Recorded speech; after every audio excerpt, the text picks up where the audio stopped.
Olá, mais de 65% das famílias brasileiras começaram este ano endividadas. E quem devia ao cheque especial ou ao cartão de crédito em um dos cinco maiores bancos do país pagava, no mínimo, o juro de 197% ao ano. Mas por que os juros ao consumidor final são tão altos se os juros básicos da história do país estão em seu patamar mais baixo da história, 3,75% ao ano, a taxa Selic? Este é o assunto da Agenda Econômica de hoje. Eu converso com o senador Jean Paul Prats, do PT do Rio Grande do Norte. Senador, muito obrigada pela sua presença aqui no Agenda Econômica, nosso primeiro programa virtual. Olá, Antônia, Márcia, é um prazer estar justamente estreando essa fase virtual aqui, digital, remota do programa. Infelizmente, por essa razão desfortunada que é essa questão da pandemia, né? Mas que vai abrir novos caminhos aí, até para a própria mídia. A gente imagina que vai ter muita coisa nova aí a partir disso aí, inclusive reflexos sobre a economia, a visão que a gente tem do preço do dinheiro, do preço do trabalho, das relações sociais, das relações trabalhistas. Enfim, vai ter muita coisa aí no day after dessa pandemia, inclusive essa questão da mídia remota e de aproveitar, às vezes, de fazer encontros com pessoas que estão completamente distantes e que podem eventualmente participar de uma discussão conjunta num momento só. É verdade, senador. A gente espera que venha para melhor, principalmente nessa área da economia, porque se a gente pensar para o cidadão comum, né, que estava empregado e que talvez possa estar desempregado ou com seu salário reduzido, essa questão do endividamento e das taxas de juros é hoje uma questão crucial. Como é que o senhor vê? O que se pode fazer? O Senado tem debatido muito isso. O senhor, quando da votação, na Comissão de Assuntos Econômicos, da votação da questão do Banco Central, né, do mandato dos diretores do Banco Central, da independência do Banco Central, o senhor bateu muito na questão da necessidade do Banco Central funcionar como um regulador do sistema financeiro, evitando práticas abusivas, e a gente percebe que essa questão dos juros é uma prática abusiva nos bancos no Brasil, se a gente comparar com os bancos de qualquer outro país do mundo. Nós somos o país que tem os juros mais altos e que também onde os bancos lucram mais. Como é que a gente pode tentar equilibrar isso aí? Como é que o senhor vê o Senado tentando equilibrar um pouco esse jogo aí a favor do cidadão?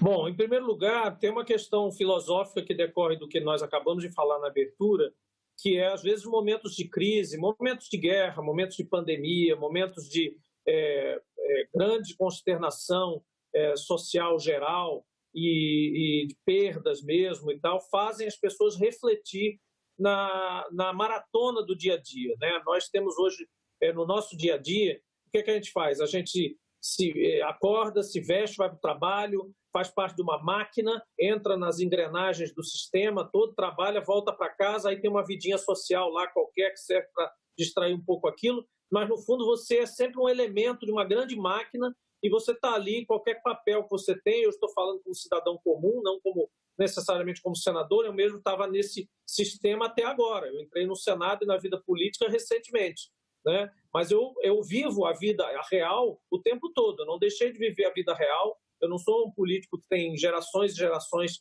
e mesmo quem está na política também faz parte um pouco desse processo sistêmico. E aí a gente não para muito para pensar por que a gente quer sempre crescer economicamente, por que a gente quer sempre derrotar o competidor. Isso passou a virar um certo mantra, um certo dogma, né? E depois, quando você conquista isso, por exemplo, no capitalismo puro e simples, quando qual é a grande vitória de uma pessoa, de uma empresa sobre seus competidores? É derrotar todos eles, deixá-los todos quebrados e ficar um monopólio, virar um monopólio. Não, eu sou o único que vende tal coisa nesse mercado aqui.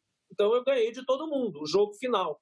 Quando você tem essa vitória, o Estado, a sociedade, tem um prejuízo. Olha que paradoxal, né? Você vence o jogo capitalista, ganha de todos os seus competidores e, de repente, você é forçado a ser quebrado de uma forma, no antitrust, de alguma forma, uma legislação anticoncorrencial, para que você não explore seus próprios consumidores dentro da lógica capitalista em si. Então, existe uma série de questões filosóficas que envolvem jornada de trabalho, trabalho remoto, mais tempo para o entretenimento, que alimenta a indústria, ao contrário do que a maior parte das pessoas não enxerga. Quer dizer, se você tem mais... Imagina que o mundo inteiro despertasse e dissesse assim, agora o fim de semana, em vez de ser 2 dias, vai ser 3 dias.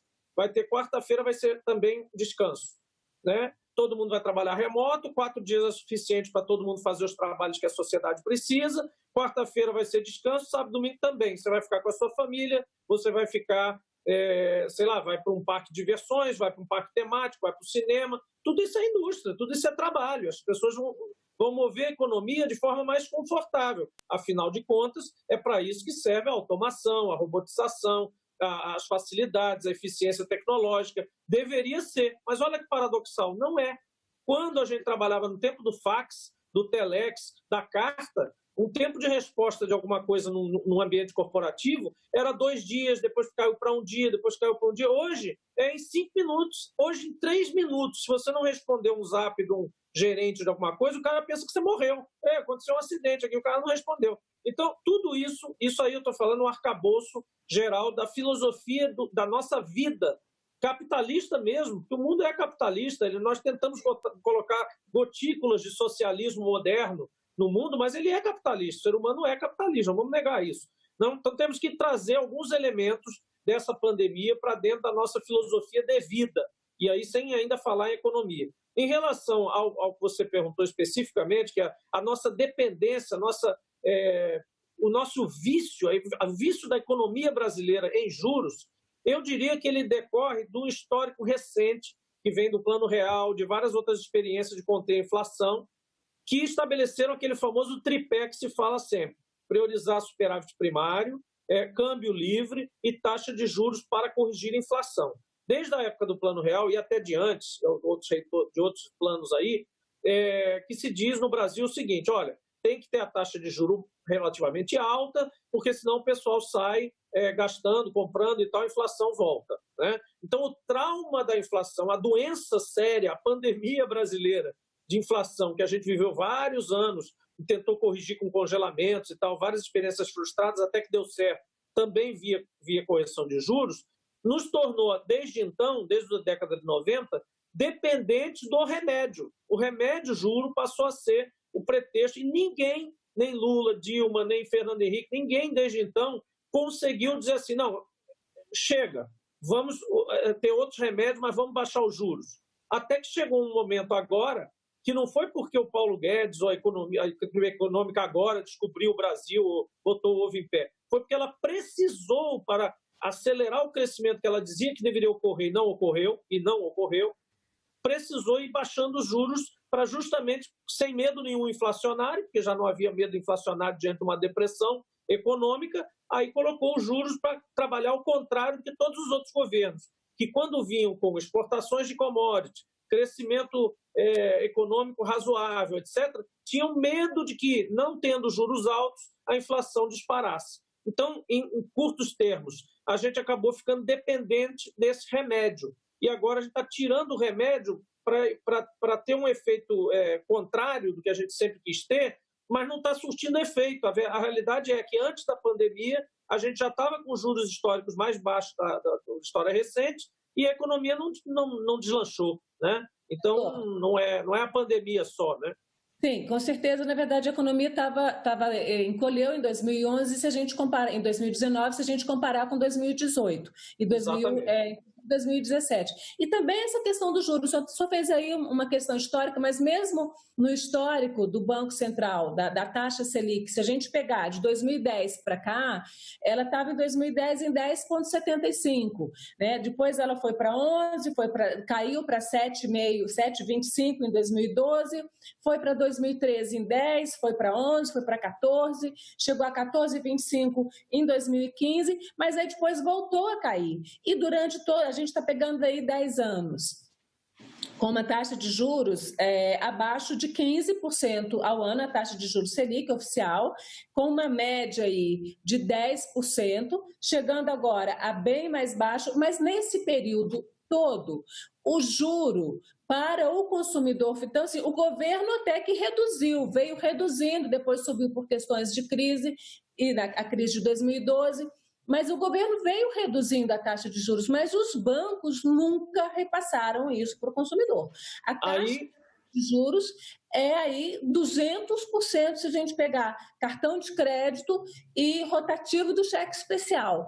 O que tem nessa questão aí da economia brasileira? Como é que a gente pode efetivamente mudar? Porque todo mundo fala da concentração do sistema financeiro brasileiro, que a gente tem 5 grandes bancos aí, com 80% da carteira de crédito no país.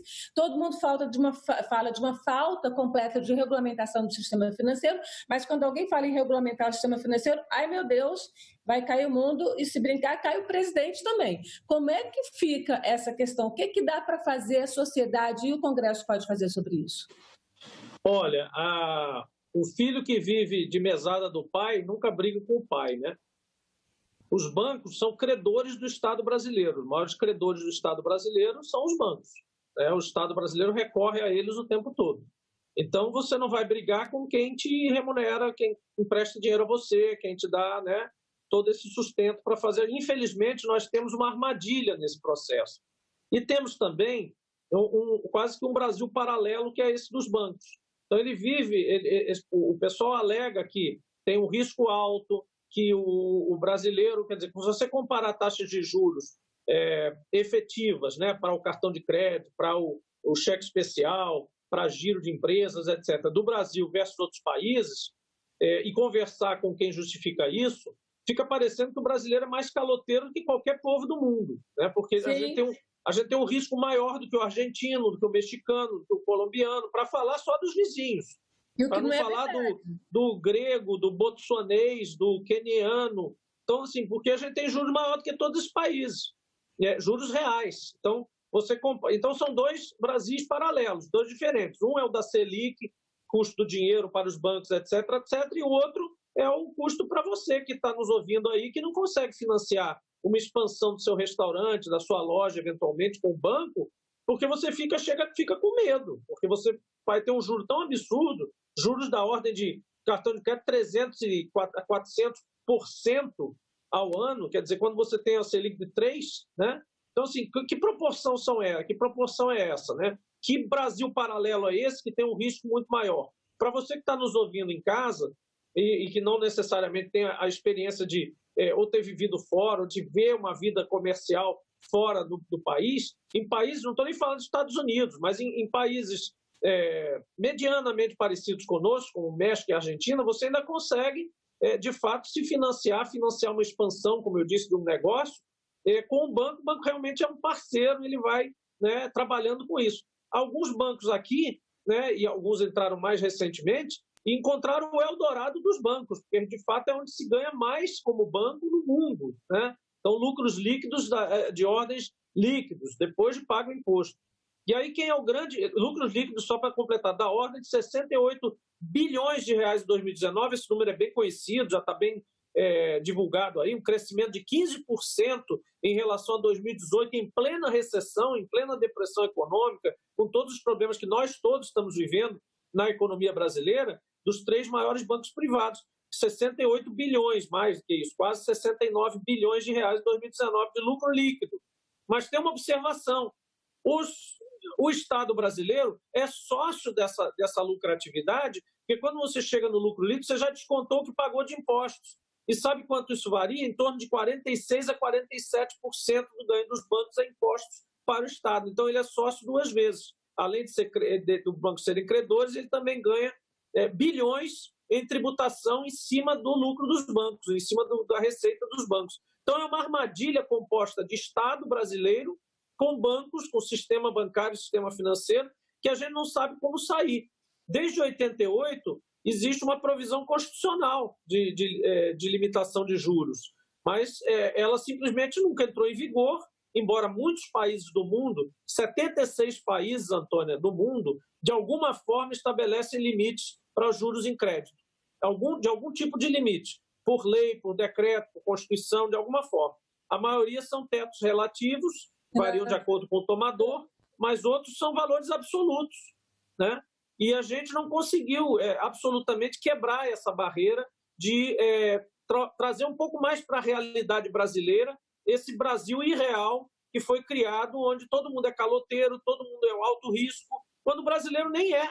Né? O histórico do brasileiro, pelo contrário, quanto mais simples ele é, mais humilde, mais dificuldade tem na vida, mais ele honra o crediário da loja, mais ele quer o nome limpo. Então, isso está claro. Senador, nesse sentido, a gente tem aí, o senhor falou dessa provisão da Constituição de 88, que era o artigo 192, que limitava o juro anual a 12%, o juro real. Quer dizer, foi retirada essa provisão na reforma de 1995, uma reforma encaminhada pelo então presidente Fernando Henrique Cardoso, e não ficou nenhuma nova regulamentação. O sistema financeiro brasileiro não é livre demais? O Banco Central, os governos em geral não colocam nenhuma limitação. Eu estava vendo, por exemplo, o Banco Central português, ele limita os juros no cartão de crédito em 16% ao ano, que nenhum banco sai e nenhum banco quebra, e é um sistema que tem, assim, dezenas de bancos, ao contrário do nosso sistema, que a gente tem uma enorme concentração bancária. Exatamente. É possível dar uma dividida aí nesse... Tem um projeto, inclusive uma proposta do senador Alessandro Vieira, que é de Cidadania de Sergipe, um nordestino também, que altera exatamente a lei do sistema financeiro, que limita essa concentração a, no máximo, 10% da massa de crédito para cada banco.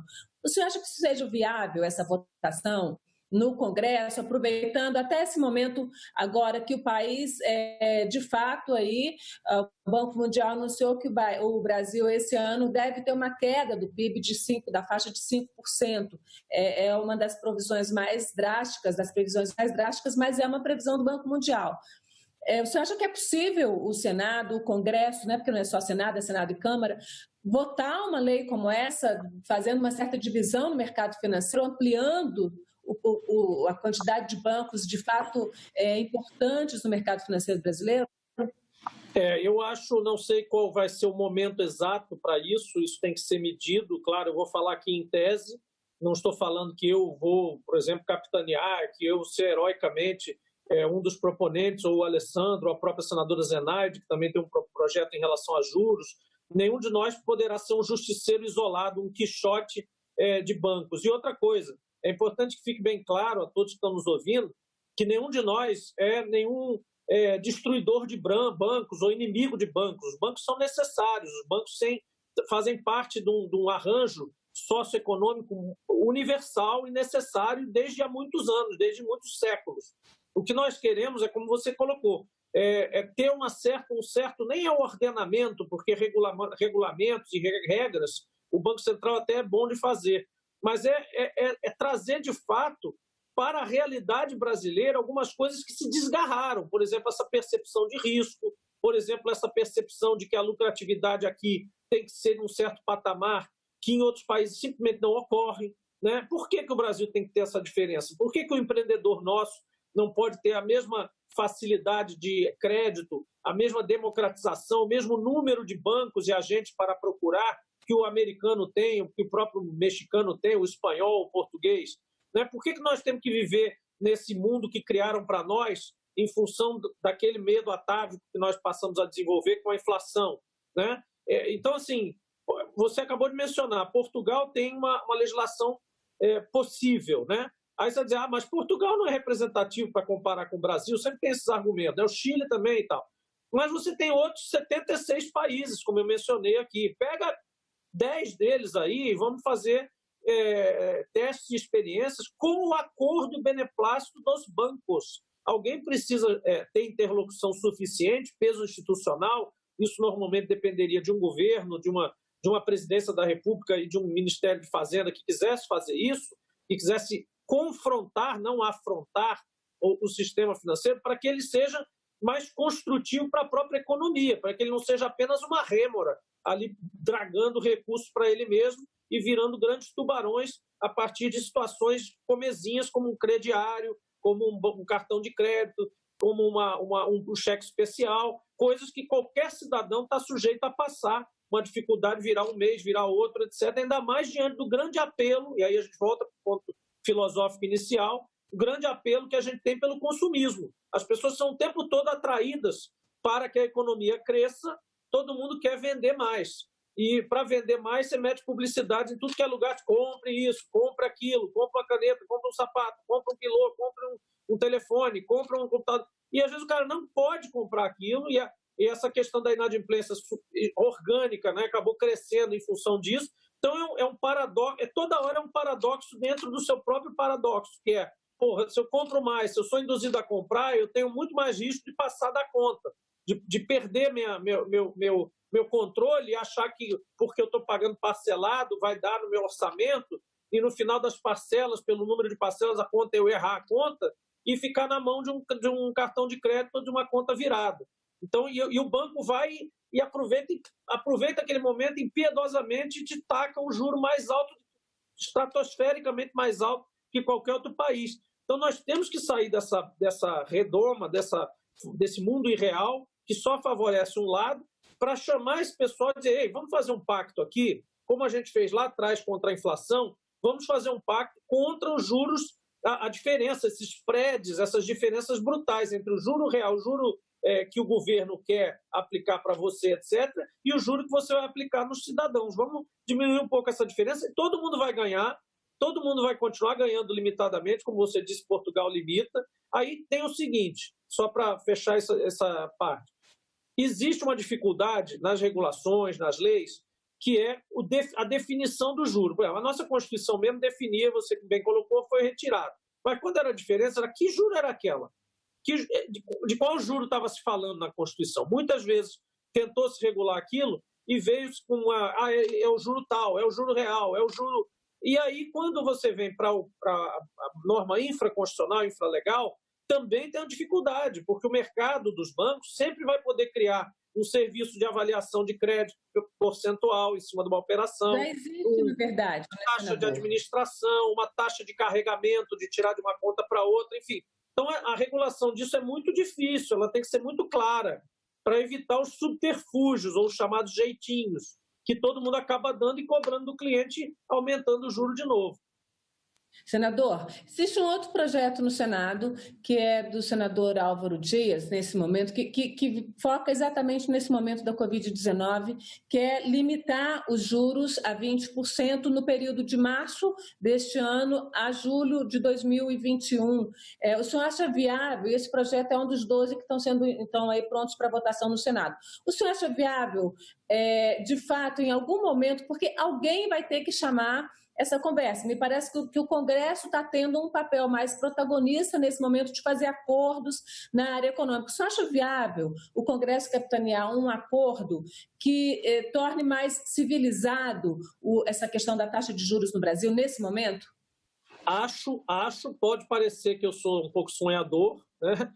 Talvez porque eu esteja no primeiro mandato, segundo ano, mas acho que é possível e digo mais, acho que o Congresso seria a única força hoje capaz de chamar para esse acordo, porque ele tem a força também de legislar. Então não é como se fosse uma ameaça, uma chantagem, não é isso, mas é o jogo democrático normal. É dizer, olha, nós estamos chamando para uma conversa, nós estamos propondo algumas coisas razoáveis, estamos abertos às conversas. Nós tivemos, Antônia, recentemente, uma conversa muito boa dos senadores, vocês cobriram, com a presidência do Banco Central e com os diretores do Banco Central. O presidente Roberto Campos Neto, né, é uma pessoa extremamente competente e razoável. E ele tem muitos projetos dentro da carteira, dentro da gestão, da estratégia do Banco Central dele, que chamam pela democratização do acesso ao sistema financeiro, uma coisa que eu coloquei para ele, inclusive, na época da sabatina deles, e também quando saímos para almoçar por conta da sabatina, falando pessoalmente, privadamente com ele, dizendo, olha, um dos pontos que o nosso mandato, como mandato do Partido dos Trabalhadores da Esquerda Brasileira tem, é o acesso democrático a várias outras fontes de crédito e de financiamento pelos brasileiros e brasileiras. E ele disse, pronto, está aí uma coisa que eu concordo totalmente e vou implementar no Banco Central. E ele realmente tem trabalhado demais com as cooperativas de crédito, ou pelo menos até a pandemia acontecer, trabalhando com as fintechs, trabalhando com diversificação de canais e elementos nesse sentido. Então, é um bom interlocutor, é um interlocutor que conversa com todos os matizes políticos e pode ser uma oportunidade interessante chamar, e ele mesmo também convocar o setor bancário, etc., para fazer uma mobilização de espécie de brainstorm mesmo. Gente, vamos aqui sentar e reconhecer que do jeito que está, não dá e a gente não vai sair dessa história nunca, né? Porque se com inflação dá problema, sem inflação dá problema. Quando é para combater a inflação, mas agora não tem inflação, mas agora não dá porque tem isso. Você sempre tem alguma razão para não sair do vício, porque virou um vício mesmo. A gente se viciou, esse pessoal, e a economia acabou aceitando, se viciou em juro alto. Então, para tirar, tem que ter realmente um stop for organization, entendeu? Uma parada geral, para uma freio de arrumação, que a gente chama, né? Dá aquele freio de arrumação. Aí você vai dizer, mas na hora da pandemia que você vai fazer isso? Não. Talvez em decorrência dela, mas ao longo desse processo de discussão filosófica que a pandemia nos permite, até porque as pessoas estão recolhidas em casa e não estão na maratona que eu mencionei no início, né, de sair para trabalhar e se engatar no sistema todo funcionando automaticamente, né, quase. Então as pessoas estão aí num momento de reflexão. Talvez seja um momento adequado para fazer uma reflexão sobre essa questão que a gente padece tanto há décadas para resolver e que precisa de um acordo. Na marra não vai. Também tem uma coisa, canetada nisso não resolve. É conversa. Senador, quero lhe agradecer muito pela participação aqui na Agenda Econômica. O nosso tempo chegou ao fim. É uma excelente reflexão. Tomara que dê certo e que a gente consiga sair dessa pandemia aí com essa reflexão, com essa negociação em torno de reduzir os juros no Brasil. Muito obrigada pela sua presença. Muito obrigado a todos vocês, a todas as pessoas que estão nos ouvindo e nos vendo aí. Obrigado. E agradeço também a você, telespectador que nos acompanhou até aqui. Se quiser ver este programa novamente, indicar para alguém, acesse aí a nossa página na internet, senado.leg.br/TV, o canal da TV Senado no YouTube, e fale com a gente pelo 0800 61 2211 ou pelo e-mail agendaeconomica@senado.leg.br. Até o próximo programa.